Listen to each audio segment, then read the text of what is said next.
Anche noi finalmente quest'anno abbiamo avuto la neve, l'abbiamo preso più come un momento, come dei giorni di allegria e di gioco, non abbiamo considerato sicuramente i disagi, anche perché per fortuna la neve dalle nostre parti dura un giorno e mezzo. Immaginate se dovessimo avere e subire quello che hanno altre cittadine. E poi ho visto una cosa che succede sempre spesso, magari uno pensa al disagio nelle parti delle Alpi o comunque in alta montagna, invece i maggiori disagi poi si sono avuti in Basilicata e in Molise, dove forse anche loro però sono molto abituati a questo. E poi le magnifiche foto che sono state postate da ogni parte. Abbiamo visto il lato bello, insomma, di questa situazione meteorologica.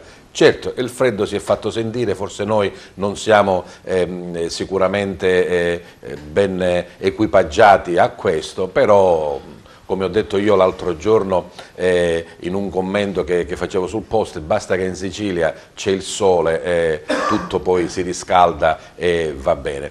Noi siamo ancora qui con voi a tenervi compagnia, sapendo che siete numerosi, la cosa ci fa molto piacere, per continuare il nostro percorso di Target nell'edizione 2018-2019. Siamo alla 14ª puntata di questa edizione e come al solito cercheremo di tenervi compagnia per un'ora circa, affrontando degli argomenti di varia umanità, come quelli che ormai da un decennio Target vi offre, guardando nel nostro territorio, nella scuola, nei comuni, nella politica, nell'associazionismo, nello spettacolo, insomma in tutte quelle piccole, grandi e belle realtà che fanno grande il nostro territorio. Noi entriamo in punta di piedi a casa vostra attraverso il digitale terrestre, l'LCN 92, anche naturalmente si può vedere la nostra trasmissione come tutta la programmazione di Televideo Agrigento in diretta streaming sul sito www.televideoagrigento.tv, e poi ci sono i vari spezzoni, chiamiamoli così, che inseriamo su YouTube in maniera particolare, o direttamente la trasmissione o qualche servizio, si sfrutta al massimo quella che è la nuova tecnologia. A proposito di tecnologia, l'altro giorno leggevo proprio che adesso hanno presentato anche un TV arrotolabile, non si sa dove andremo a finire. La speranza, insomma, arrotolabile, LCD o anche il vecchio tubo catodico, che sia sempre sintonizzato con noi a seguire Target. Bene, dopo questa ampia e forse un po' sciocca premessa, passo a presentarvi quelli che sono gli ospiti della trasmissione odierna. Iniziamo come al solito dalla mia sinistra, dove troviamo Antonella Monreale. Lei, tra le altre cose, è direttrice della compagnia teatrale Arcobaleno di Favara. Buonasera. È venuta in compagnia di una delle attrici di punta di questa associazione, Laura Pompeo. Buonasera. Continuiamo con un medico, lui si chiama Vincenzo Castelli ed è uno specialista di Meccheva, ci dirà poi di che cosa si tratta. Dicevo scuola, parliamo di scuola con Anna Gangarossa, lei è la dirigente scolastica dell'Istituto Comprensivo Agrigento Centro. Buonasera. Abbiamo un sindaco della ridente Valparadiso, sì, è così sindaco? Sì, Naro. La città di Naro, barocca, bella, un po' fredda anche questi giorni, un po' di neve anche voi l'avete avuta? Sì, buonasera, ma Naro è sicuramente una delle cittadine più fredde della provincia, almeno da questo lato della costa. Lillo Cremona, sindaco di Naro. Buonasera. Abbiamo anche un legale, lui è un avvocato, Giuseppe Fanara, tra le tante cose è anche, chiamiamo così, rappresentante, ecco, comunque uno dei portavoce del comitato di Favara Ovest. Ci sono delle novità che è giusto trasmetterla a tutte voi, e poi la nostra ospite musicale, Vittoria Gibilaro, che abbiamo già avuto ospite l'anno scorso. Allora, non so se iniziare da una cosa bella o una cosa brutta, perché io avevo invitato Antonella Monreale per il prossimo appuntamento della compagnia teatrale Arcobaleno, che hanno programmato uno spettacolo alla Posta Vecchia, però in questi giorni, cioè nel frattempo, tra l'invito e la trasmissione, è successo qualcosa di negativo. Io sul giornale ho scritto Speriamo che sia soltanto una ragazzata, sempre da condannare naturalmente, di qualche balordo. Speriamo che non sia un atto di intimidazione, ovvero è stato appiccato il fuoco ad alcune strutture presenti alla Villa Ambrosini di Favara, che il CIF, di cui Antonella è la responsabile comunale, ha avuto in gestione da parte del comune. Antonella, certo, c'è rabbia, no? Che è successo? Più che rabbia, delusione, onestamente, perché innanzitutto ricevere una telefonata, non è che era tardissimo, erano le 11, cioè le 23, però già io ero già sistemata a letto, una telefonata di un mio collaboratore che mi dice: la villa sta andando a fuoco. Non ti posso spiegare quello che ho provato e quello che ho sentito dentro, perché era come se, cioè, è casa mia, è casa nostra, Villa Ambrosini, quindi arrivare di notte lì... Avete avuto delle intimidazioni? Ma assolutamente nulla. Quindi certo, possiamo protendere all'atto vandalico fino a se stesso? Il pomeriggio veramente c'eravamo stati per andare a sistemare, perché noi sai, facciamo il presepe lì, e quindi siamo andati lì a togliere un po' di cose, abbiamo trovato qualcosa che non andava, nel senso che le porte della scenografia che abbiamo montato lì erano state tolte, c'era una botte spostata trovata proprio nel mezzo del viale, però abbiamo pensato magari qualche ragazzino che aveva fatto una ragazzata, diciamo. E poi la sera è successo il fattaccio che ha sconvolto non solo me, non solo i miei collaboratori. A condannare in toto, ci sono stati attestati di solidarietà, insomma, tutti accanto al CIF, citiamo uno per tutti, il gruppo del parlamentare all'Arse del Movimento 5 Stelle, che con Giovanni Di Caro, che è l'onorevole locale, ha detto che insomma si impegneranno per ristabilire tutto. Loro, sapete, non stiamo facendo politica, ma la realtà, mettono da parte dei soldi relativi alla loro indennità per darli, insomma, per queste azioni meritorie, e hanno detto che daranno dei soldi per ricostruire ma non tutto. Non solo lui, sai, cioè non me l'aspettavo veramente. Da un tratto brutto nasce una cosa positiva, no? Cioè, perché tutto l'affetto che la città e non solo veramente dimostra. mi hanno coinvolto, mi hanno abbracciato veramente i favaresi e oltre i favaresi, anche perché oltre a Giovanni si sono fatti sentire alcuni ex sindaci del nostro comune, che mi hanno detto che mi porteranno dei soldi, mi daranno dei soldi. Poi un'altra cosa bella, il CIF, perché il CIF è nazionale, no? Ieri sera mi ha chiamato il presidente provinciale dicendomi che il CIF si sta autotassando 10 euro ciascuno per contribuire pure loro. E poi una cosa che, vabbè, quella non me la sarei neanche mai aspettata, la Lovimore Nation, quella che con cui collaboro a Roma, oggi mi ha chiamato che ci sarà una manifestazione il 1° di febbraio al Circolo Empedocleo, dove ci sarà una manifestazione perché parliamo di libri. Tutto il ricavato, no una parte, tutto il ricavato della vendita dei libri, loro mi hanno detto che... Un immenso abbraccio al CIF e a tutti. Forse anche gli autori di questo gesto ci staranno vedendo, insomma, non abbiamo parole, ripeto, spero che sia soltanto una ragazzata, dei ragazzi magari che soffrono del disagio. Ma questo mi fa veramente, mi fa soffrire ancora di più, credimi.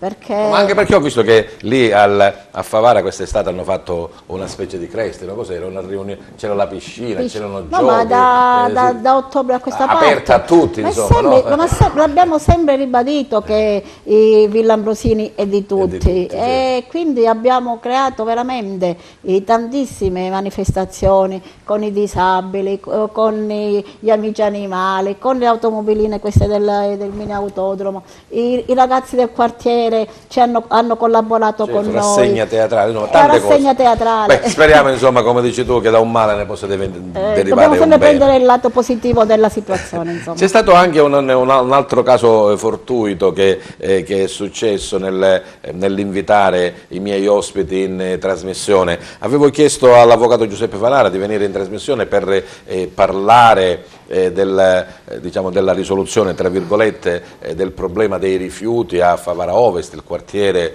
di Agrigento che di fatto in realtà è all'interno del tessuto urbano di Favara, con cittadini che sono favaresi da sempre.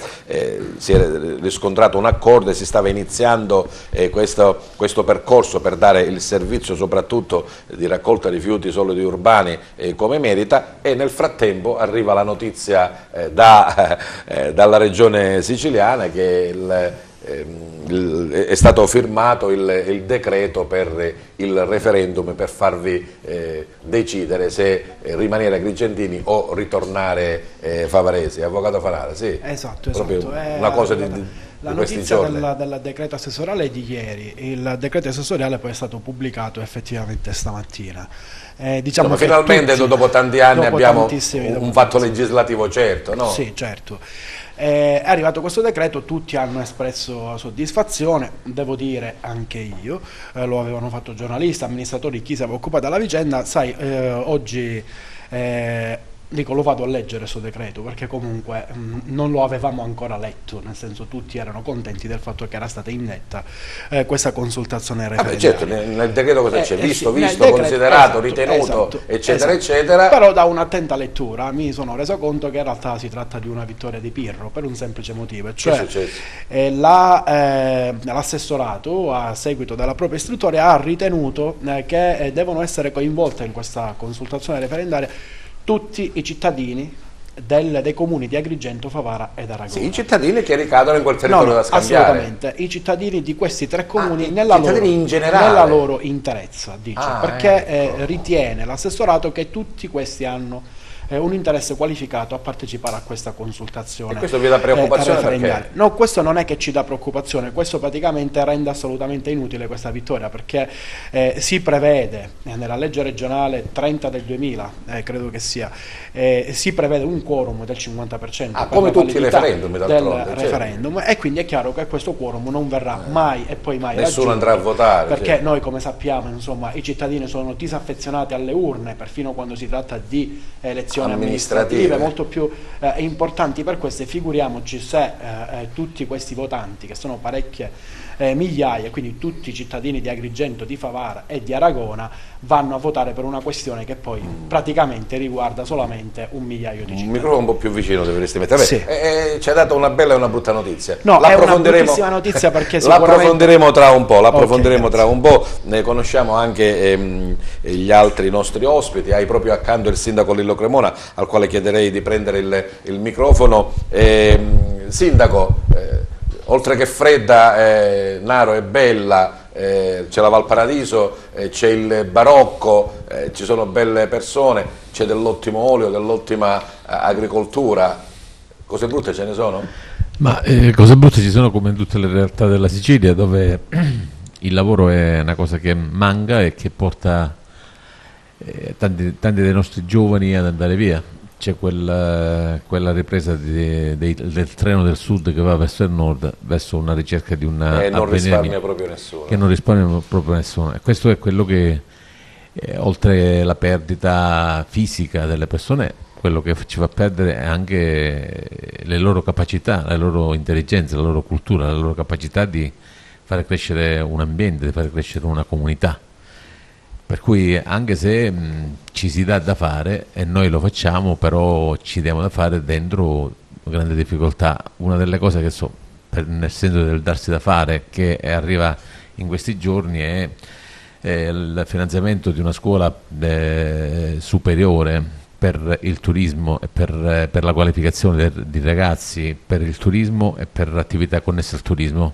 Quindi oltre a far rimanere dovrebbe far importare dei nuovi dovrebbe dare, naresi, diciamo, tra virgolette. Potrà essere, è una realtà non soltanto narese, è una realtà che va oltre Naro, è una realtà che coinvolge la provincia, perché dovrebbe formare ragazzi che si dovrebbero essere adoperati all'interno del pianeta economico-turismo per dare un avvenire all'interno di quel mondo economico, perché il turismo non deve essere soltanto la valle, vista è bella, sì, però la bellezza come attività, dobbiamo portarla a reddito, insomma. come attività economica. Da quanto tempo sei impegnato a fare il primo cittadino di Naro? Io faccio il primo cittadino del mio paese, che è un grande onore, da 4 anni e mezzo. Siamo quasi a fine mandato allora. Sì, siamo a giugno finisco, per qualcuno sarà una liberazione che me ne vado, per qualche altro invece vorrebbe che continuassi, come tutte le cose che si fanno nella politica. Noi riteniamo che ad aver dato un grande contributo con quelle che sono le nostre possibilità a questa nostra Naro, in termini di preoccupazione di spesa. Per esempio siamo una giunta che ha ridotto i propri monumenti del 25%, dando un risparmio di spesa. I famosi costi della politica, insomma. Sì, che sono io per esempio non ho mai chiesto un rimborso spese per cose fatte per il comune, né per uso di macchine né quant'altro, quindi quantifichiamo in 5 anni un risparmio di 150.000 euro, che non è una cosa poco nel nostro comune. Però non so, ritornando alla bellezza, noi abbiamo a Naro un museo civico di arti grafiche, che era soltanto un museo dal 2000, quando è nato, ed era una raccolta di opere. Soltanto, era una raccolta di opere. Noi siamo riusciti a dargli adesso un'amministrazione, un comitato direttivo, una presidente, a farlo diventare teatro, e quindi a dargli quella struttura legale perché si possono chiedere finanziamenti, si possono chiedere allargamenti, si possono chiedere una prospettiva, una maggiore fruizione per una maggiore fruizione dell'ambiente stesso. Bene, parleremo ancora di questa tua avventura e poi magari ci anticiperai, se vuoi, se ti ricandiderai o no, ce lo dirai dopo, insomma, vediamo.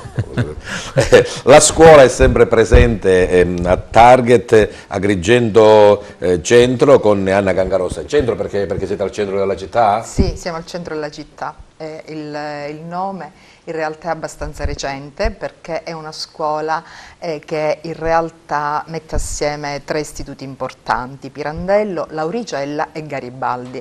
Quindi, non sapendo ancora scegliere forse sul quale nome, e tutte e 3 diventava un po' lungo come nome, allora intanto si è scelto Agrigento Centro, però insomma è sicuramente una popolazione scolastica molto vasta? Vasta, una popolazione scolastica, siamo intorno ai 1000 alunni, una popolazione scolastica eterogenea, legata in parte al centro della città, ma che, lo dico con orgoglio, comunque ospita bambini, utenti che arrivano da tutta la città, ma anche dalla provincia. Quindi insomma siamo sicuramente una scuola... Cioè, nel senso che uno di Favara oppure di Racalmuto o di Grotte viene da Agrigento? Sì, esattamente. Perché per esempio lo possiamo dire, no? Il dottore Castelli, per esempio. Lei va alla scuola elementare? No, no. Mi sembra un po' cresciuto. Mi piacerebbe ritornarci, però che sarei ancora più bravo. Però no, le mie figlie. Ha fatto questa scelta allora? Sì, ho fatto questa scelta per inserirli in un contesto più grande, anche se frequentano Grotte, frequentano Agrigento, l'Interland agrigentino, in toto, sì. È una bella struttura, è una allora? Bella struttura, meravigliosa, sì. È un'offerta formativa Ma sicuramente. dottoressa Cancarosa, lei si sente più preside, più dirigente o più manager? Guardi, io mi sento, se posso essere sincera, più docente. E poi sono anche mamma di 2 bambini piccoli, e quindi questa cosa sicuramente mi fa vedere la scuola a 360 gradi, perché ho bambini piccoli che frequentano la scuola, sono stata docente, nasco docente e sono dirigente, questo è il mio 6º anno, amo la scuola a 360 gradi. Quindi queste donne fanno sento... sempre le cose meglio, Sindaco, non per favore. Mi sembra sempre di raccogliere che queste hanno una marcia in più, queste donne hanno una marcia in più. Dottore Castelli, nel presentarle dicevo medico specialista in MECCHEVA. Sì, e cos'è questa sigla? MECCHEVA sta a indicare l'acronimo macedonio, è il medico che 10 anni fa circa mi ha inculcato e mi ha donato una tecnica per me meravigliosa, la quale utilizza una delle 17 sostanze del veleno delle api. Cioè, nel senso che lei avvelena le persone? Allora. Non avveleno e neanche uccido le api. No. Sì. E comunque, ripeto, tornando a Macedonio, il quale mi ha appassionato a una cura con una sostanza che non ha inventato nessuno. È stata sintetizzata nel 1907, il nostro corpo pure produce, che appunto è un ormone, è una ammina biogena, appunto un precursore chimico dell'infiammazione, come tutti i bravi allievi, nel tempo, dopo averla appresa bene per 5 anni circa, negli ultimi 2 anni mi sono chiuso nel mio studio. Ho riflettuto molto anche alle varie idee del dottor Macedonio, ai vari insegnamenti, e lì ebbi un piccolo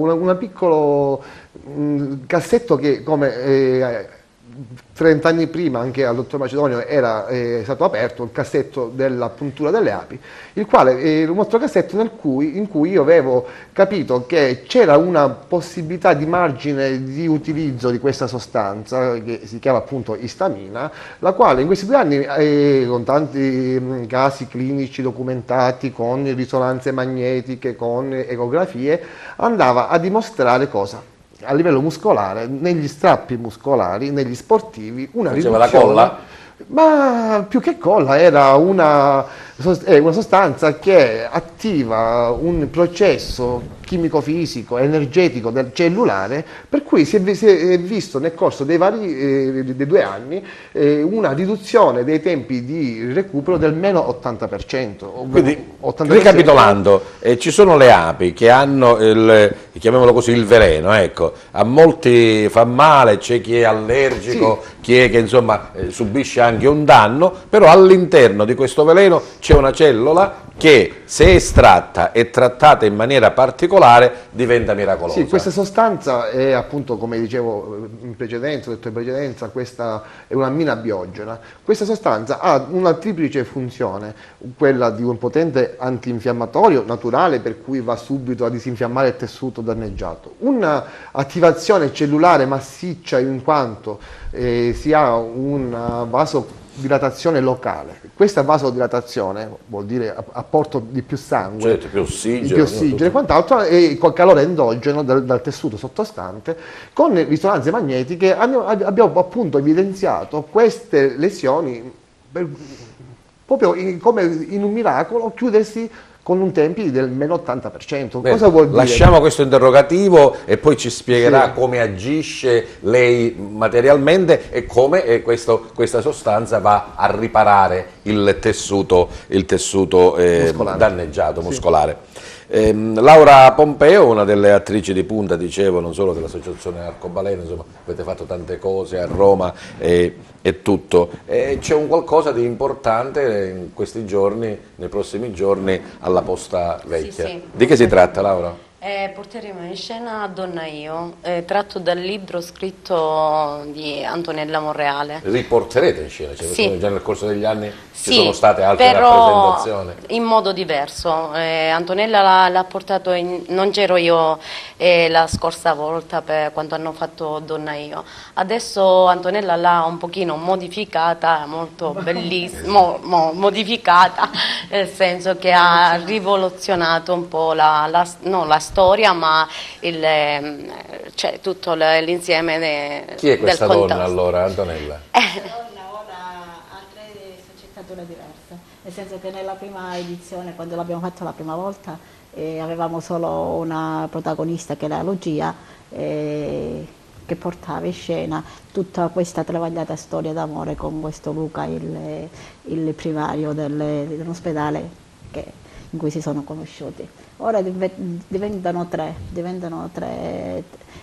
donne diverse una dall'altra, anche se sempre Lucia, però con le 3 sfaccettature diverse.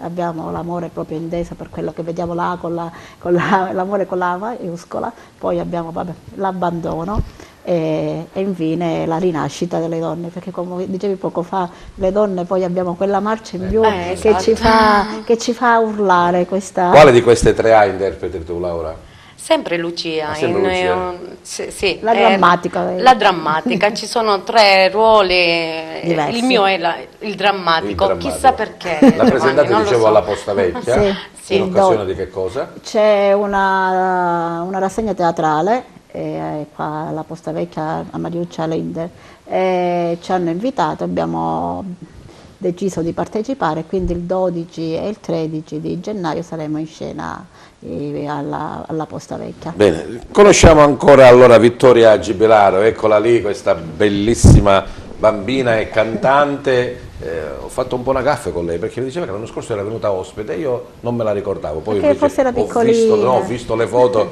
e poi me ne sono proprio ricordato. Allora, Vittoria Givelaro, parlaci un po' di te, dai. Ho 11 anni, vado in seconda media all'Anna Frank e vengo da Agrigento. Anna Frank vuol dire Agrigento, vuol dire scuola media. Sì, ma la pagella com'è? Forse. La pagella qua. Cioè, per venire a cantare a Target si deve avere da 8 in su, altrimenti la porta non si apre. Sì, Ce l'abbiamo sì. questa media? C'è Sì, qualche sì.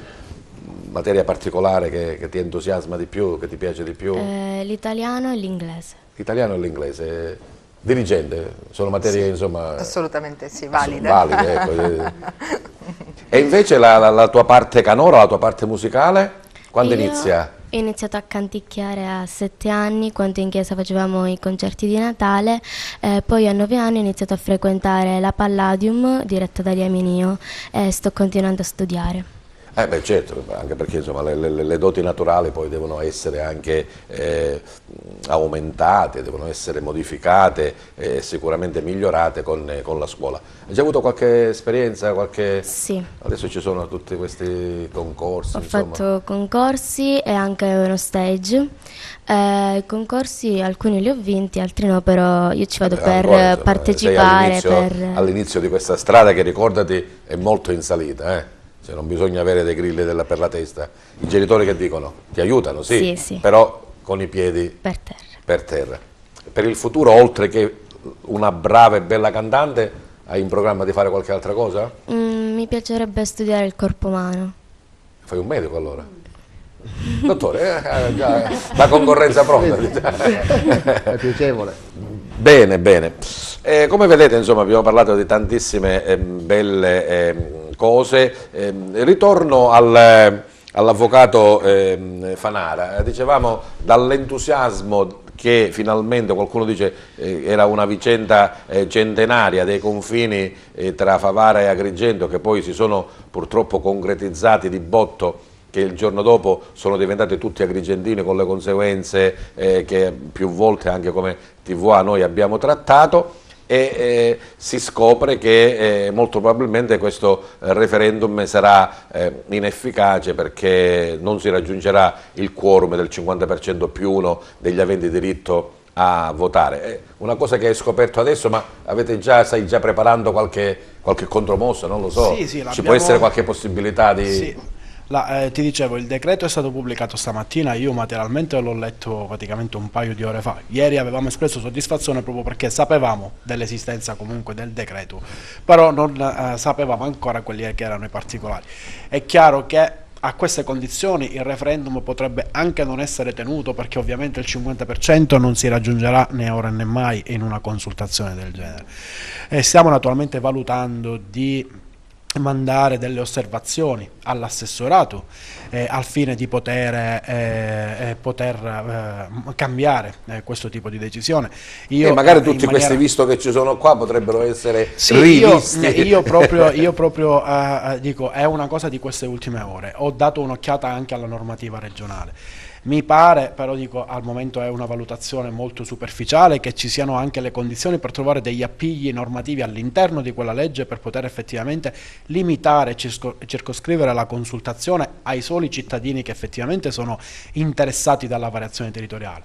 Tu immagina, scusa la breve parentesi, l'inciso, che io già temevo il raggiungimento del quorum del 50% con quelle migliaia di persone, con quel insomma. migliaio di persone, perché comunque bisognava andare a bussare porta per porta ai tanti anziani, certo. Per poter raggiungere questo quorum. A queste condizioni naturalmente alla consultazione risparmiamo soldi pubblici e non la facciamo neanche, perché sarebbe però impossibile. non mettiamo il carro davanti al buoi, insomma. Vediamo un po' se dal punto di vista normativo ci può essere... Chiaro, ovviamente non abbiamo intenzione di arrenderci, perché c'è gente che lavora su questo da 25 anni. Questa vicenda, come tu sai benissimo, ha radici negli anni 90, si è iniziato a parlare di commissioni. E anche un po' prima. E tante persone ci hanno lavorato, tante persone si sono impegnate in tutti questi anni, e queste condizioni attuali tutto questo lavoro non può essere così tutto questo annullato, lavoro. certo. Quindi cercheremo di valuteremo infatti di inviare queste osservazioni, vediamo se c'è la possibilità, insomma, di poter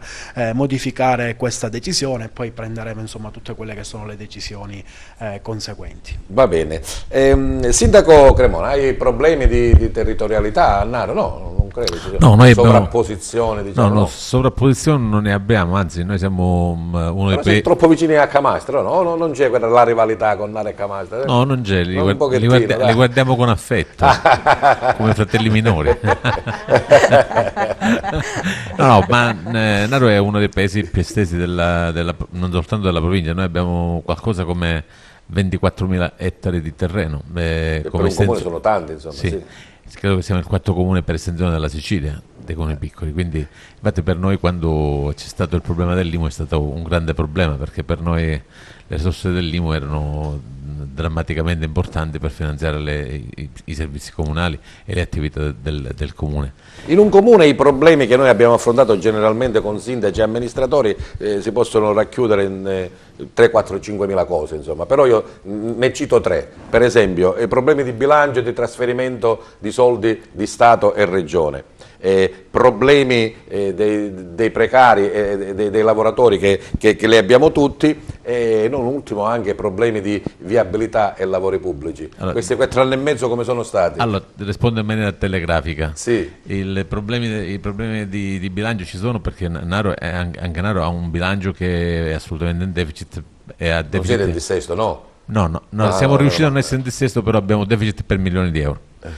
E poi per quanto riguarda il precariato, io sono il sindaco che nel mio comune è riuscito a risolvere il problema del precariato, perché abbiamo stabilizzato tutti quelli di fascia A prima, e adesso abbiamo avviato che erano 16, e abbiamo avviato le pratiche per la stabilizzazione degli altri 39 che erano i primi erano A e B. Sì, adesso il problema del precariato con la mia sindacatura finisce, e quindi è una grande risposta a un'attesa di 25 anni di problematiche sociali alla quale bisognava dare una risposta, comunque la si pensi sull'argomento. Ci sono cinquantenni precari, insomma. Sì, a 20 anni, 25 anni ad essere precario non credo che sia una cosa dignitosa per nessuno. Se c'è un diritto, se il lavoro è anche non soltanto un reddito economico, ma è anche la dignità dell'uomo. Non ci possono essere lavoratori di primo livello, certo, e lavoratori di secondo livello o terzo livello. Io ritengo che il lavoro è una cosa che è nobile e tutti siamo pari, e i contratti di lavoro, che sono stati delle cose che nessuno ha regalato a nessuno, sono stati acquisiti con lotte dure, e quindi il contratto di lavoro è quella cosa che dà dignità e deve essere rivolto a tutti. Poi parlavamo di lavori pubblici e viabilità stradale. Insomma. Le viabilità stradali. Noi come amministrazione abbiamo, nelle pieghe dei risparmi che abbiamo fatto, abbiamo migliorato la viabilità del nostro paese, della nostra città, con via Cappuccini, via Vittorio Emanuele, via Piave. Oggi io sono venuto da Palermo, sono venuto direttamente qua perché con il 28 di dicembre è stata messa finalmente l'ultima firma su un finanziamento che riguarda via archeologica, che è una delle arterie più importanti di Naro, perché porta fino al castello, e quindi verrà appaltata, e nei prossimi mesi quindi potrà vedere la luce. Insomma, tra tante difficoltà, però insomma, siamo riusciti a... Sì, perché devo dire, cioè, nell'ottica di abbellire, di fare Naro più bella, noi abbiamo acquisito al patrimonio del comune il vecchio Cinema Teatro Rettori, che è una struttura che potrebbe essere come il Teatro Pirandello di Agrigento, è la stessa come struttura, un po' più piccolina forse, e quindi potrebbe dare a una città il titolo di città vera, perché una città che ha mezzi culturali così importanti, un teatro, una biblioteca. Noi abbiamo una biblioteca. È un ottimo barocco, devo dire. Noi ho camminato in diverse occasioni nella parte alta, insomma nelle viuzze, vedevo che balconi e porticati che sono veramente eccezionali. Sì, infatti il Naro è come barocco, il barocco è il nostro orgoglio, perché è il barocco giallo, quello che domina nella pietra tufacea, a differenza di Noto che è un barocco bianco chiaro, e quindi siamo gli unici da questo punto di vista. Naro tra l'altro ha non soltanto le case private con tutte queste caratteristiche, ma voglio ricordare che Naro, essendo una città comarca, era anche una città che aveva tutti gli ordini monastici, per cui abbiamo delle chiese che sono, per dire che sono una meraviglia, delle chiese che erano le chiese conventuali, dove noi abbiamo avuto dicevo poco fa, tutti gli ordini monastici, ma abbiamo avuto anche i gesuiti, abbiamo avuto i domenicani, che hanno lasciato nel nostro paese tantissime cose.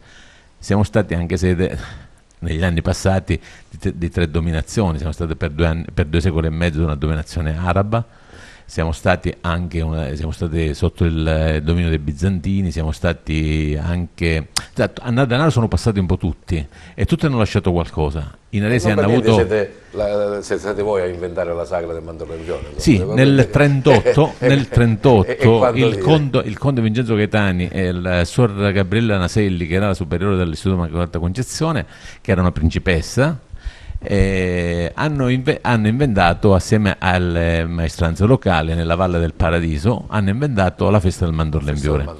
Quindi questa grande sagra, questa grande celebrazione, che devo dire poi lo stesso conte Vincenzo Gaetani portò ad Agrigento, perché era vice segretario nazionale del partito fascista e quindi aveva questa possibilità di movimento, più grande, il capoluogo, perché nel capoluogo sono riusciti a farla diventare anche, chiaramente, e come ha detto bene lei, farla diventare anche, darle un tono più grande, più internazionale. Io sono stato qualche giorno fa alla conferenza di presentazione del festival di quest'anno, dove anche Naro in maniera collaterale contribuirà alla festa del Mandorlenvione con questa veramente importante condizione di rappresentazione dei beni immateriali, quindi tutto ciò che è culturale nel nostro territorio. E quindi noi siamo contenti di essere stati i genitori, ma siamo anche contenti di continuare a partecipare a questo grande evento culturale. Bene, facciamo un piccolo break. Diamo adesso il microfono a Vittoria Gibilaro. Vittoria, cosa ci presenti come prima canzone? Minuetto, prego, prendi il microfono allora e guadagna il centro del nostro studio. A Target per voi Vittoria Gibilaro con una bellissima canzone, cavallo di battaglia della compianta Mia Martini, Minuetto.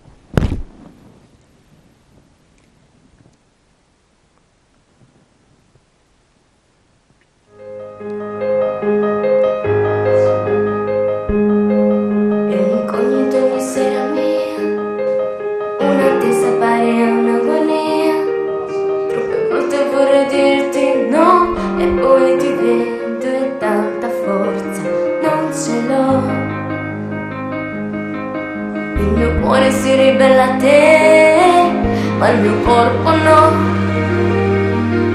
Le mani tue strumenti su di me, che dirigi da maestro esperto quale sei. E vieni a casa mia quando vuoi, nelle notti più che mai, dormi qui, te ne vai. Sono sempre fatti tu, tanto sai che questo male che ti vada avrai tutta me, se ti andrà per una notte. Na na na, na na na na na na.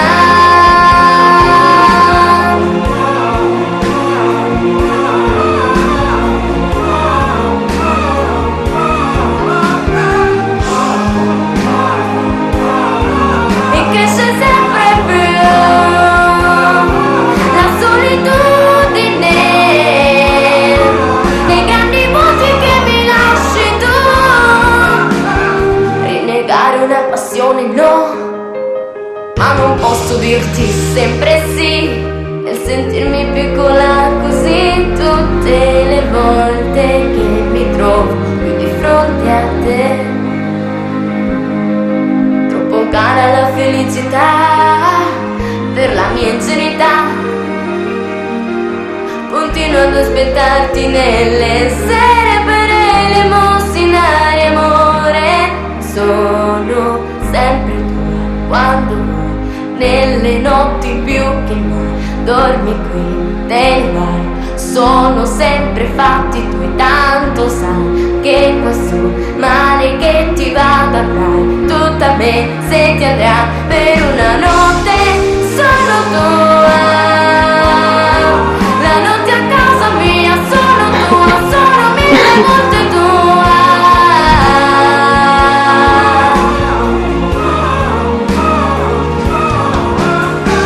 E la vita sta passando su noi, di orizzonti non ne vedo mai. Ne approfitta il tempo e ruba come hai fatto tu il resto di una gioventù che ormai non ho più, e continuo sulla stessa via, sempre ubriaca di malinconia. Ora ammetto che la colpa forse è solo mia, avrei dovuto perderti e invece ti ho cercato.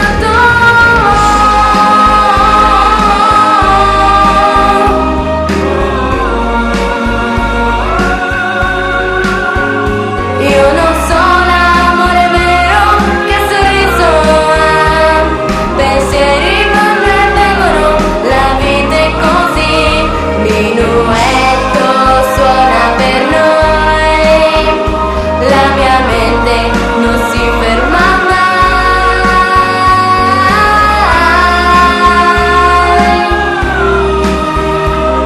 Pensieri vanno e vengono, la vita è così, na na na na na na na na. La mia mente non si ferma mai. Io non so l'amore vero, che sorriso ha, pensieri vanno e vengono, la vita è così, minuetto suona per noi, la mia mente non si ferma mai.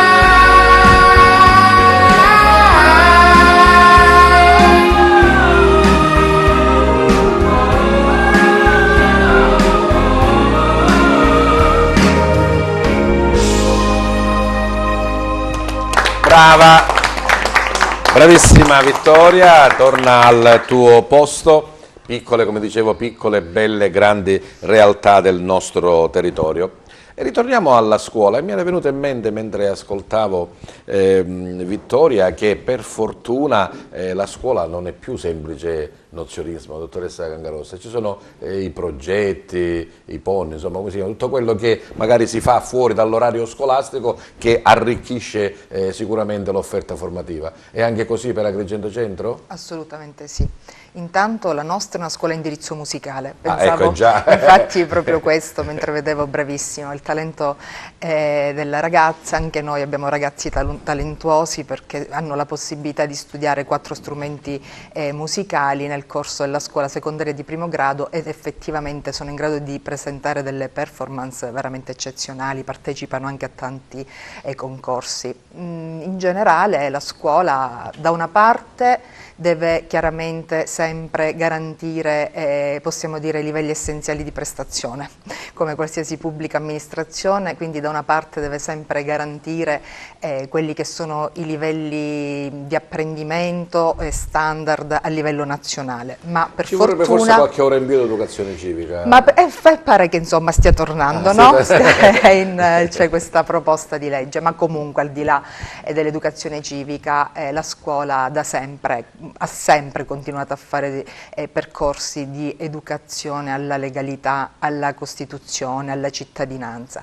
Dicevo, quindi una scuola che ha anche per fortuna l'autonomia che può giocarsi, quindi autonomia che significa comunque valorizzare il territorio, che significa comunque permettere all'alunno di una scuola agrigentina di crescere, di conoscere, di scoprire quali sono le proprie tradizioni e di utilizzare anche tutte le risorse operanti sul territorio. Perché facciamo qualche esempio di percorso, chiamiamolo così, extracurriculare? Extracurriculare, stiamo vedendo per esempio delle immagini, Prego, la regia, educazione alimentare. Questo è un percorso sicuramente che quest'anno abbiamo molto potenziato, educazione alimentare, che significa percorsi percorsi di educazione, corretti stili di vita, significa salute a chilometro zero, significa per esempio realizzazione di un docufilm che presenteremo a breve e che abbiamo portato avanti anche grazie all'intervento di un'associazione culturale Humus con il dottore Alaimo Di Loro.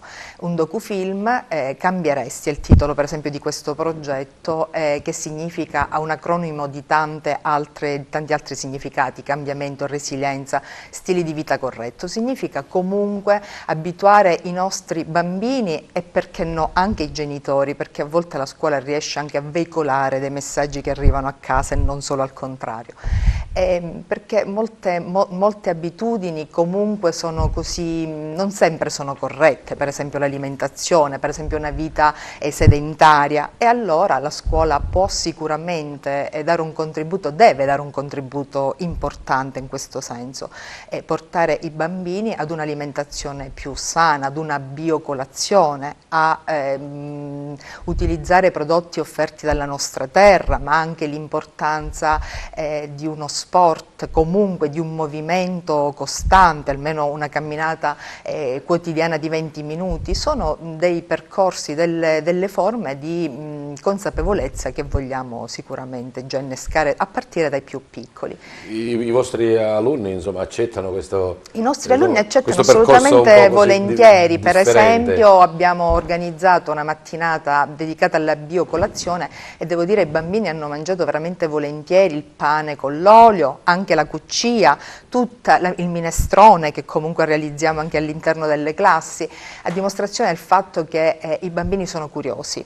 Siamo noi a volte adulti che un po', sia per gli stili di vita frenetici che diciamo la verità ci portano magari a scegliere strade più comode e più veloci, sia perché a volte questo richiede, mi rendo conto, anche un po' di un impegno in più da parte delle famiglie, perché una biocolazione o la colazione con i frutti significa comunque la mattina non mettere semplicemente la merendina, però i risultati e poi soprattutto la risposta che i bambini danno è veramente sempre eccezionale. Questo insieme a tante altre attività che però portiamo avanti, extra scolastico. Adesso ci sono le iscrizioni, siamo a gennaio. Adesso ci siamo. Una volta era ancora questo il periodo. Sì, diciamo, sì, siamo nel clou delle iscrizioni e quindi diciamo è sicuramente un'occasione per tutte le scuole per presentare il proprio piano dell'offerta formativa. Una scuola, dicevo, che è la nostra in particolare, sicuramente una scuola storica e quindi è fortemente ancorata a quello che è il proprio passato, le proprie tradizioni. Quindi, insomma, che volete di più? Sì, no, non ci lamentiamo, però che c'entra, noi puntiamo sempre avanti, quindi ma nello stesso tempo dottore Castelli, moderna. oltre che a portare sua figlia a scuola lì all'Agrigento Centro, io vorrei che mi spiegasse bene questa puntura di ape, insomma, perché tutti abbiamo avuto sempre un po' paura, appena c'è un'ape ci allontaniamo, ci teniamo lontani, invece stiamo scoprendo che ha delle qualità molto benefiche, naturalmente trattate dal medico competente che sa utilizzare questi prodotti. Come avviene questa cura? Ecco? Sì, allora, cosa fa? Fa delle punture? Fa delle... finché l'uomo è sulla terra, che è anche esistito l'artrosi, le malattie, i dolori, e quindi ha sempre dovuto far fronte l'uomo alle malattie, ai dolori, inventandosi e capendo cosa poteva fare. Certo, non c'erano le industrie farmaceutiche. No, c'erano le erbe medicinali, c'erano gli animali, tant'è che noi sappiamo oggi che pure il miglior trattamento come attività anticoagulante è l'estratto del veleno del serpente. Molte persone adoperano in certi casi l'estratto del veleno dello scorpione per fatti tumorali. Come poc'anzi parlavamo, c'è anche una metodica importante che con la malaria si va a curare problematiche circolatorie. Quindi in questo caso comunque, a differenza del millennio trascorso, a differenza del Medioevo in cui si utilizzava il veleno dell'ape, a differenza di professionisti che attualmente adoperano con grande successo l'ape in sé, 10 anni fa io, come poc'anzi parlavo, entrai in contatto con, per me, uno dei migliori medici, non abbiano a male gli altri, il dottor Macedonio, il quale, oltre a formarmi a livello professionale, quindi come medico, mi donò la sua scienza medica, senza esserne né geloso né invidioso, anzi, capendo che ci poteva essere una sinergia tra me e lui. Questa sinergia portò negli ultimi anni a un intuito, un piccolo intuito, cioè quello di modificare la sua tecnica. La sua tecnica, che nel corso dei 30 anni è stata applicata con successi importanti, e questo mi ha fatto anche capire che nel corso dei 30 anni non ci potevano e non c'erano stati mai nessun effetto collaterale, nessuna controindicazione.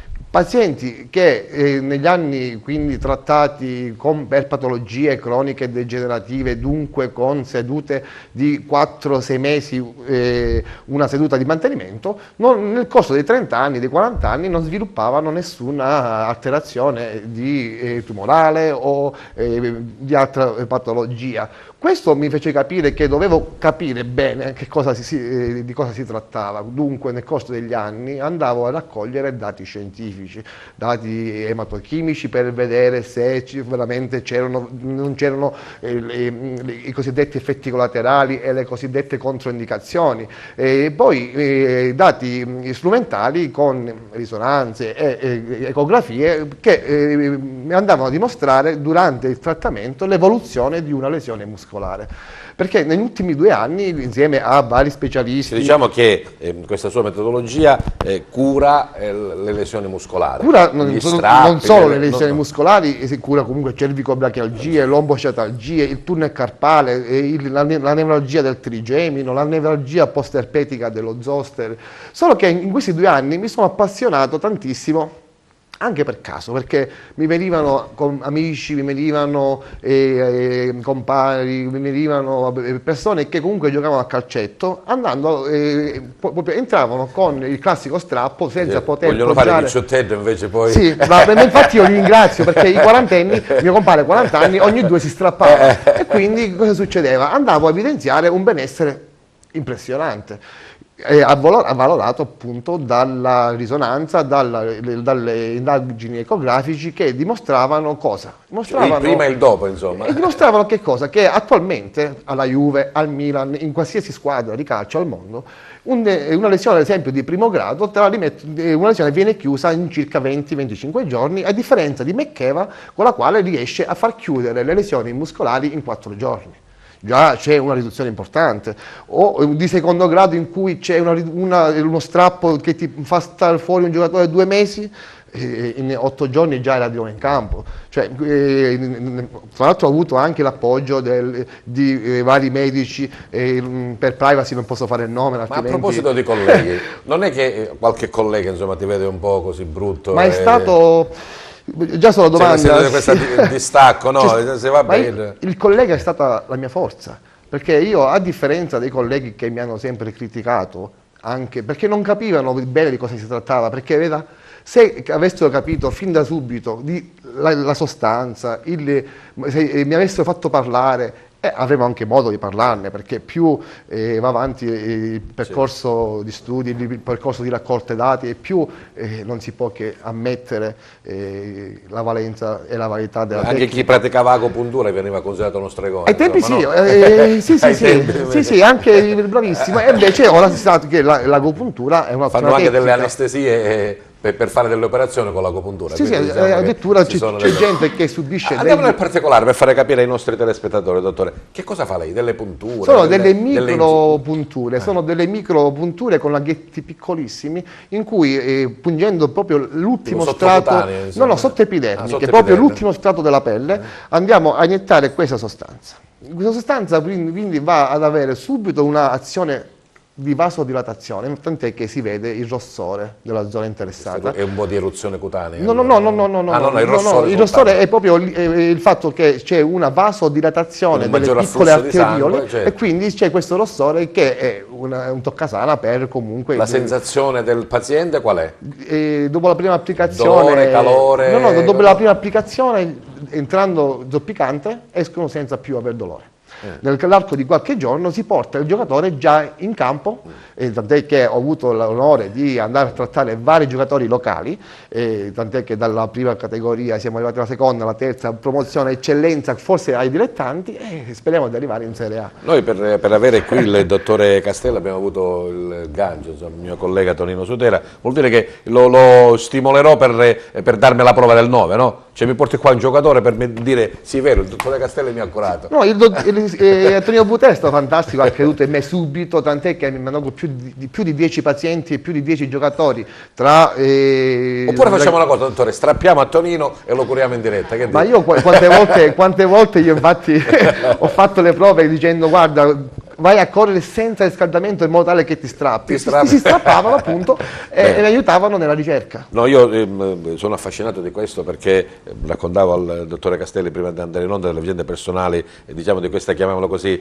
medicina un po' particolare, sì, alternativa, differente da quella che è canonica, con degli ottimissimi risultati. Però dicono sempre una cosa, giusto? La medicina è sempre in continua evoluzione, tant'è che le attuali tecniche in uso fisiatriche e chirurgiche 30 anni fa non esistevano. Quindi quando sono subentrate queste tecniche adesso accettate, hanno anche loro avuto dei piccoli, tra colleghi hanno avuto delle piccole, ma non lo so se funziona, perché funziona, perché funziona.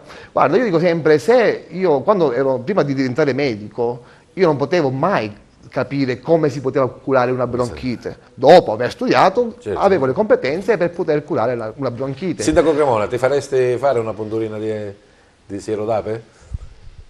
Io sono un medico, prima di essere sindaco sono uno specialista in anestesia e rianimazione. E allora insomma sei proprio... Lo seguivo in maniera diversa, però questa non è la sede per parlare di queste cose, quindi non rubo il... Assolutamente, no, nel senso, anzi, come addetto ai lavori, insomma, poi vedere se in realtà c'è questo di essere un po' resti rispetto a queste, chiamiamolo così, innovazioni. Ecco. Io credo che bisogna essere sempre aperti a tutte quelle che sono le proposte nuove, però tutto il nuovo deve passare attraverso il vaglio di quelle che sono le valutazioni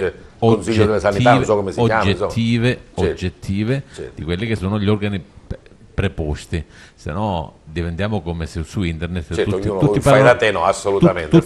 tutti parlano di vaccino e non sanno neanche cosa è. Però evidentemente è giusto farlo, ha dei riscontri. Quindi, insomma, io dico sempre una cosa, io sono un medico, dunque essendo medico come il collega siamo scienza medica, non possiamo mai discostarci dalla scienza medica, non possiamo mai imbrogliare, perché altrimenti subito l'imbroglio viene a galla, no? Quindi ovvio, come diceva un mio carissimo amico, il nuovo fa paura, però devo sempre dire una cosa, ricordatevi che sono un medico e dunque sono scienza medica. Cioè, ovvio verranno valutati dagli organi competenti, per cui io sto già raccogliendo dei dati scientifici, cioè sto facendo statistica medica, ovvero ovvio che quando ho avuto il primo caso documentato con risonanza magnetica ho avuto un'emozione, non me ne voglia mia moglie, più bella del mio matrimonio e della nascita delle mie figlie, perché era un qualcosa di, per me, non normale della scienza classica medica, per cui io ho studiato, ho combattuto, ero innamorato.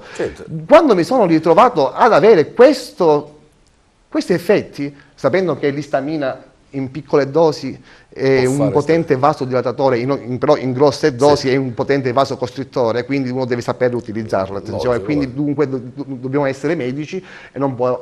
ma io volevo dire anche una cosa molto più semplice, mi rivolgevo anche al dottore Cremona, cioè da sempre, no? Cioè, noi invece di prendere l'aspirina ci prendiamo l'infuso con l'arancia oppure il propoli, invece di prendere la pomata ci mettiamo un po' altre cose, no, fa parte normalmente della vita umana usare le cose che la natura ci offre, no? Assolutamente sì, anche perché il riferimento che il collega faceva alla terapia anticoagulante è giusto, però io vorrei fare un'osservazione da medico e rivolgere ai tempi che viviamo. Oggi se non si fanno delle pratiche mediche che sono assolutamente codificate, se ne risponde in termini di medicina legale, cioè non basta dire soltanto quello che che fa Tizio è giusto o sbagliato. Certo. Cioè, bisogna avere anche degli standard bisogna avere dal punto di vista legale ma bisogna che il Ministero della Sanità con gli legislativo. organi che sono addetti a dire ciò che è giusto fare e ciò che non è giusto fare lo certificano, perché domani se un paziente che mi chiede la giustificazione di un danno biologico che io posso aver fatto per una mia condotta, ne risponderò in un tribunale e ne devo rispondere secondo delle regole. Ma il medico deve sempre rispondere del proprio e ha ragione lui quando dice che un medico deve sempre rispondere di quello che è. E quindi Bene, siamo assolutamente d'accordo. Abbiamo avuto anche la controprova un pochettino più critica piacevole, del molto, dottore Cremona. Ritorniamo al teatro perché stiamo quasi avviando alla chiusura del nostro incontro.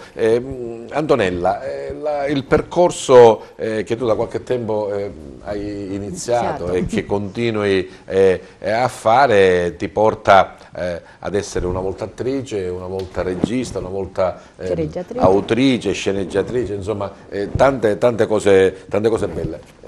Qual è il prossimo passo? Il prossimo passo, stiamo continuando il discorso Favara-Roma perché fortunatamente abbiamo avuto... Stiamo parlando di Pirandello? No, Pirandello diciamo che in questo minuto l'abbiamo un attimino accantonato, però non significa dimenticato.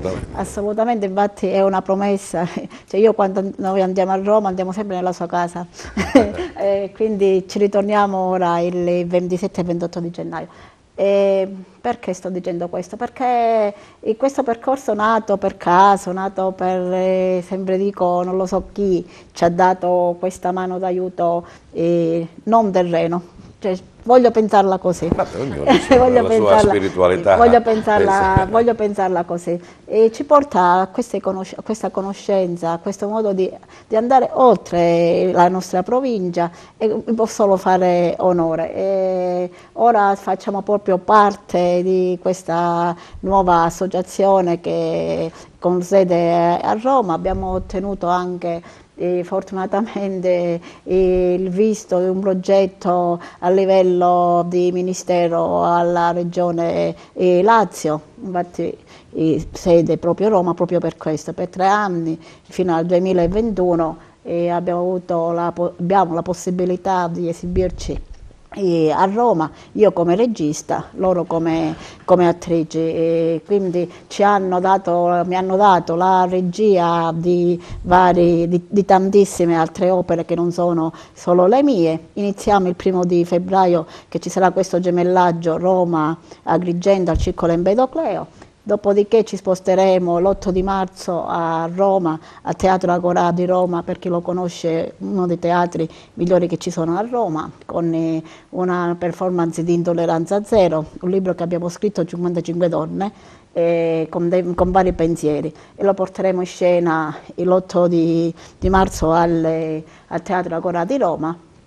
E poi il 26 di aprile, una cosa che per me mi sembra veramente, come ha detto poco fa il dottore, una cosa che da non credere, però che ci siamo riusciti, al Brancaccio di Roma rifaremo di nuovo lo stesso spettacolo e via via fino ad arrivare a... In questo frattempo ci dobbiamo occupare come CIF della Villa Ambrosini. Allora, quella è una... no, ascolta, Giuseppe, il discorso è proprio questo. Favara, il discorso Villa Ambrosini è un discorso che esula tutto, cioè a costo da non andare neanche a Roma, ma Villa Ambrosini deve rinascere. Fare una nuova minestrata, tu lo sai, di salsiccia. Tu lo sai benissimo, perché vieni sempre, dobbiamo rifarla, ma immediatamente. Prima ancora, mi auguro della partenza per Roma. Avvocato Fanara. L'ultima cosa che vorrei dire, insomma, a livello così teatrale, no? Bisogna credere in questi benedetti sogni. C'è bisogno crederci sempre, sempre, non abbandonare mai. Io me ne sono accorta a 50 anni, giusto? Perché la mia età... Hai iniziato a sognare a 50 anni? Ho iniziato a sognare, non è mai troppo tardi, questo che volevo ritornare all'avvocato Fanara, perché l'avevo invitato per parlare della spazzatura di Favara Ovest e non ne abbiamo parlato, cioè nel senso che c'erano stati dei problemi. Favara Ovest, territorio di Agrigento, a servire era il comune di Favara, arrivava la bollettazione giustamente del comune di Favara perché gli dava il servizio, mentre il comune di Agrigento gli mandava la cartella esattoriale perché loro erano evasori e non pagavano il servizio. Anche questo caso mi sembra che si stia risolvendo, o no, Giuseppe? Sì, anche su questo a me dispiace, insomma, parlate tutti di cose belle e piacevoli. Ma anche no, si è risolto, nel senso che i cittadini di Favara Ovest possono, insomma, iniziare il microfono più alto, per favore. Anche su quel fronte, quello della doppia bollettazione, o meglio, bollettazione e poi avvisi certamente cartelle settoriali per chi aveva già versato il tributo e lo aveva dimostrato. Anche su quel fronte ci stiamo lavorando, insomma. Lunedì adesso abbiamo un incontro, abbiamo avuto diversi incontri durante l'ultima settimana, 10 giorni, con i sindaci sia di Favara che di Agrigento, coinvolta naturalmente in tutto questo anche la SR Reato. Ci sarà un altro incontro lunedì che dovrebbe essere un incontro trilaterale, cioè dovrebbero essere presenti sia l'amministrazione agrigentina che quella favarese, i rappresentanti, sia qualcuno di noi dei rappresentanti di Favara Ovest, perché naturalmente dobbiamo risolvere il problema di sta gente che ha pagato e che adesso si vede, insomma. E la spazzatura come ve la raccolgono nel mentre? C'è stato, come sai, insomma, un cambiamento repentino, perché da un giorno all'altro da Favara la raccolta in quella zona è passata ad Agrigento. Agrigento ci chiede ovviamente dei tempi per potersi organizzare. Al momento si fa attraverso, insomma, un furgone, un cosiddetto gasolone che sta fermo, la gente va a portare i rifiuti là. Ci hanno detto che entro brevissimo tempo, perché la gente che era abituata a fare il porta a porta raccolta differenziata, sì, con la raccolta differenziata ha chiesto a maggioranza di quelli che eravamo, insomma, nelle scorse riunioni, tra l'altro con la partecipazione di decine di cittadini Favara Ovest, l'orientamento è quello di volere di nuovo la raccolta porta a porta per come erano abituati. E oggi, nell'incontro di oggi con l'assessore Amel, ci dico che si organizzeranno in tempi brevissimi per effettuare di nuovo la raccolta porta a porta. Insomma, noi siamo qua, tu lo sai, lottiamo da tanti anni, continueremo pensiamo positivi. A farlo, sì, certo, ma pensiamo positivi, non ci arrendiamo, però vogliamo adesso delle risposte concrete, risolutive, perché parliamo di una questione di giustizia. Noi siamo qua a condurre una battaglia di giustizia, perché non è giusto, insomma, che chi paga deve pagare due volte e si deve trovare gente che ha fatto veramente un Natale pessimo, perché si è vista arrivare cartelle esattoriali che arrivano anche non dovute, a 3.000-3.500 euro. Parliamo di gente che i tributi li aveva pagati e che adesso, insomma, deve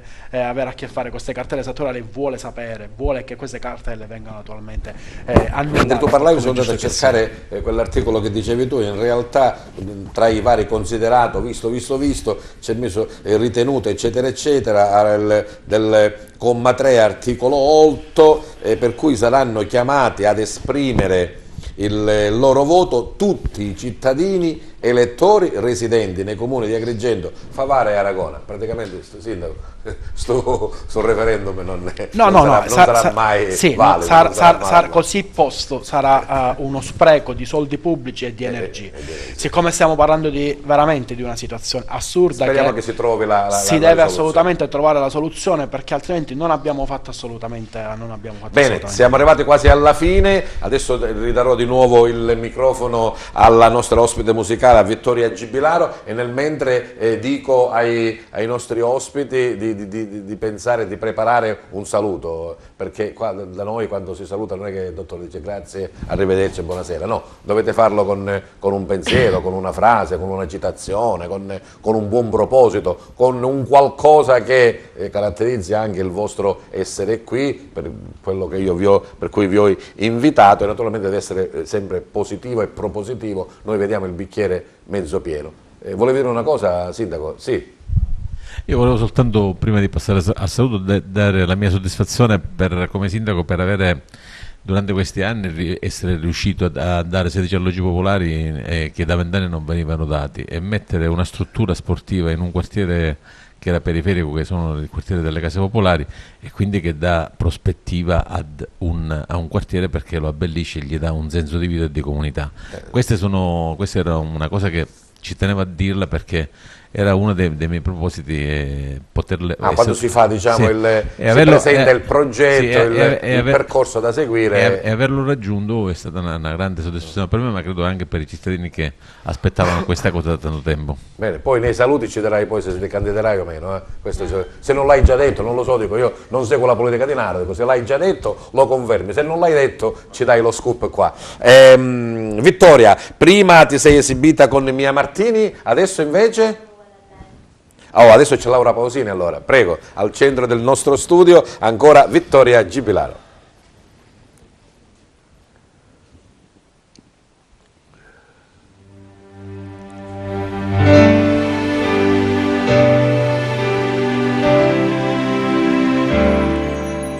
Lei è il viso che non scorderai, l'orgoglio ed il coraggio è lei, come un tesoro loro dentro gli occhi suoi. Lei, l'estate che ricanterai, il giorno che ricorderai, le mille cose che non sai, che può insegnarti solo lei.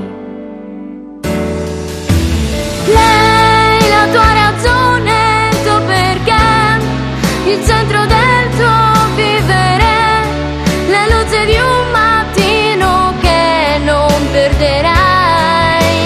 Lei, lo specchio dove tornerai, dove ti riconoscerai, semplicemente come sei, uguale a lei.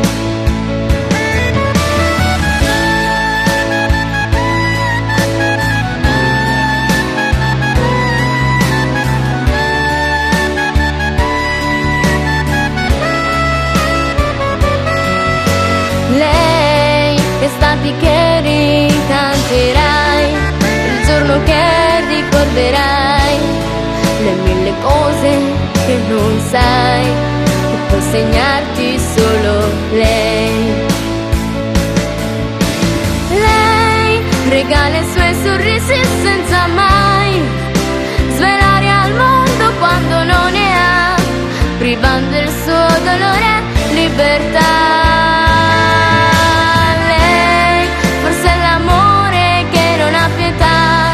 Che t'arricchisce con la povertà, d'un gesto semplice che eternità. Lei, la tua ragione, il tuo perché, il centro del tuo vivere, la luce di un mattino che non perderai. Lei, lo specchio dove tornerai, dove ti riconoscerai, semplicemente come sei, esattamente come lei.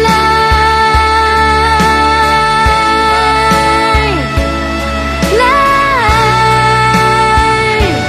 solo lei.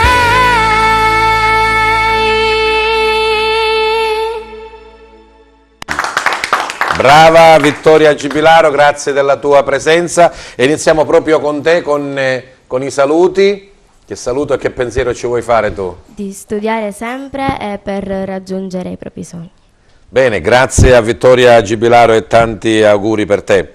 L'avvocato del comitato di Favara Ovest, Giuseppe Fanara. Sì, io voglio salutare tutti invitando tutti, non solo le persone che in questo momento ho l'onore e l'onere di rappresentare per questa questione, ma tutti, a lottare sempre per i propri diritti. Cioè le chiacchiere da bar restano chiacchiere da bar. È dimostrato che quando si fa, quando ci si lamenta, quando ci si indigna, quando si fa qualcosa di concreto, le cose si smuovono, e quindi è assolutamente necessario lottare per i propri diritti contro tutte quelle che sono le storture che purtroppo quotidianamente siamo costretti a vivere. Pregherei di stringere un po' insomma nei saluti e nel pensiero. Lillo Cremona, sindaco di Naro. Io considero... Aspetta, no, dobbiamo dire se si candida o meno, Sindaco. Lo dico. Io considero le comunità come se fossero un corpo umano, dove tutti noi siamo delle cellule e quindi tutti noi dobbiamo dare nel nostro piccolo quelle che sono le nostre capacità, senza che nessuno si sottragga. Allora, se facciamo squadra, le nostre comunità migliorano. Se non facciamo squadra e ci giochiamo tutto invece nell'odio, nella critica per la critica, creiamo soltanto danni. Io ritengo di fare parte di quelli che daranno sempre un contributo alla propria città, sia con una carica pubblica che senza carica pubblica, ma anche come un semplice cittadino. Se mi candido o non mi candido non l'ho deciso, quindi stasera non lo dico. Va bene, grazie della presenza e della partecipazione Anna Cangarossa, dirigente scolastica del Istituto Comprensivo Agrigento Centro. Intanto grazie per l'invito. Un saluto particolare ai miei bambini, ai miei alunni, ai miei 1000 ragazzi appunto dell'istituto. Mi collego alla riflessione del sindaco. Anche la scuola è una comunità quasi come una famiglia.